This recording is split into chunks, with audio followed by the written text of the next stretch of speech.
Today's talks in the Emirati capital Abu Dhabi are potentially the first involving the Ukrainians and the Russians at the same time, ever since Russia's full-scale invasion began almost 4 years ago.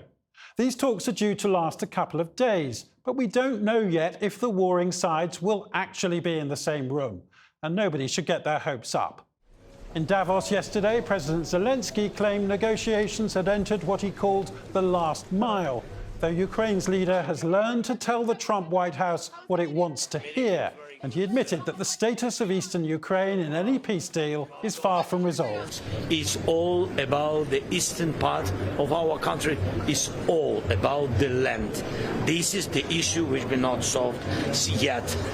Last night, American negotiators were summoned to Moscow by President Putin, who also agrees that the eastern Donbass region is the main issue, though he still insists Ukrainian forces must fully withdraw from it.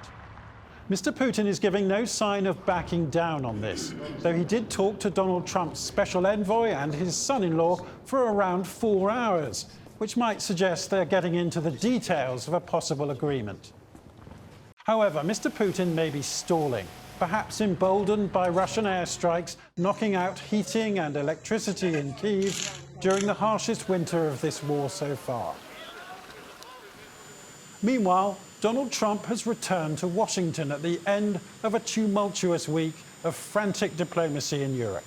On the way back, he claimed that Ukraine and Russia want to make a deal, but he's also said there is some way to go. The Russians are sending a military delegation to the talks in Abu Dhabi, a further sign that they want to focus on the territory they've captured and a Ukrainian withdrawal. And though the 4th anniversary of this conflict is now approaching, that doesn't mean it's about to end anytime soon. Well, joining me now is MP Goncharenko, an opposition MP in the Ukrainian parliament. I wanted to ask you first, how optimistic are you that these talks in Abu Dhabi this evening are actually going to get anywhere? I would be happy to be optimistic, but I should be frank with you, I am not very optimistic. But in any way, we need peace here in Ukraine as soon as possible, so maybe this is a step in a right direction towards real peace. I see that President Putin's spokesman is saying today that the Ukrainians must fully withdraw from the Donbass region. Is that the sticking point as far as you can see? First, I think that, for example, if we're speaking strategically, not less important is security guarantees to Ukraine, which Russia also very actively tries to deny. So there is a lot of issues between us. The territorial is one of them.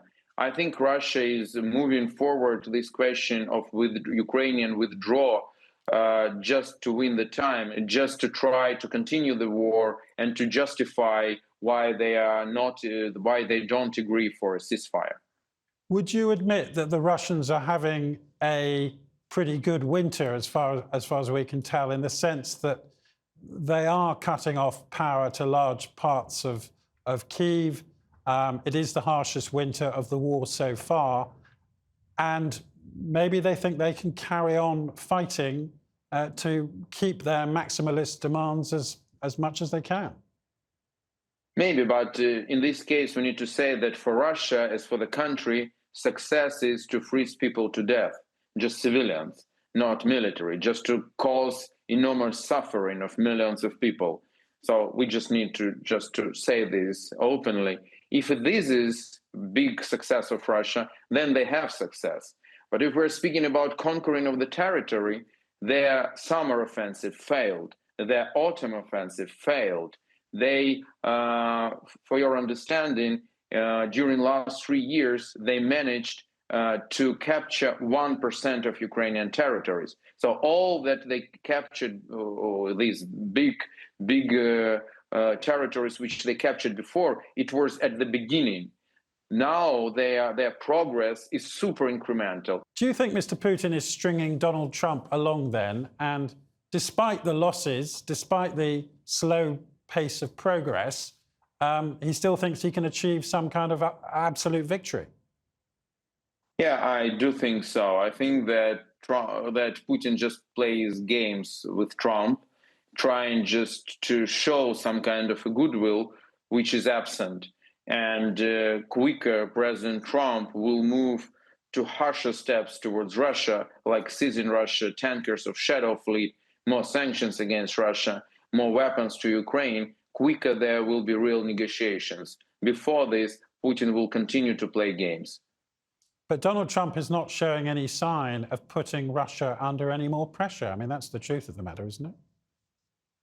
Not completely. 2 months ago, President Trump made a step which was not even made by previous American administration, which was very supportive towards Ukraine. And I want to thank previous administration for their support, but I also want to thank President Trump's administration, for example, for decision to sanction key Russian oil companies, which was done by him. Also, very good steps with seizing of Russian Shadow Fleet tankers. I think already 5 or 6 are seized by US forces. And this is very good steps. If he will continue like this, sooner or later, Putin will not have any other option than to have a real negotiations. So the only thing I would like to ask President Trump to do it more actively and quicker. Isn't there an equal risk, Alexei, that Mr. Trump gets bored, that if he can't see a resolution to this war adding to his CV as a peacemaker, he may walk away? This risk is probably present. But first, I want to believe that he is sincerely concerned about this loss of human lives, like he's saying all the time. Secondly, I think that soon will be elections in the United States. And I think one of the questions which would be asked, what are our results overseas? And Ukraine is a very important issue. And United States invested huge resources and efforts in Ukraine. And if all of these would fail apart, then Ukraine could become Mr. Trump's Afghanistan, which I think he doesn't want at all. Alexei Goncharenko, thank you very much for joining us. Thank you.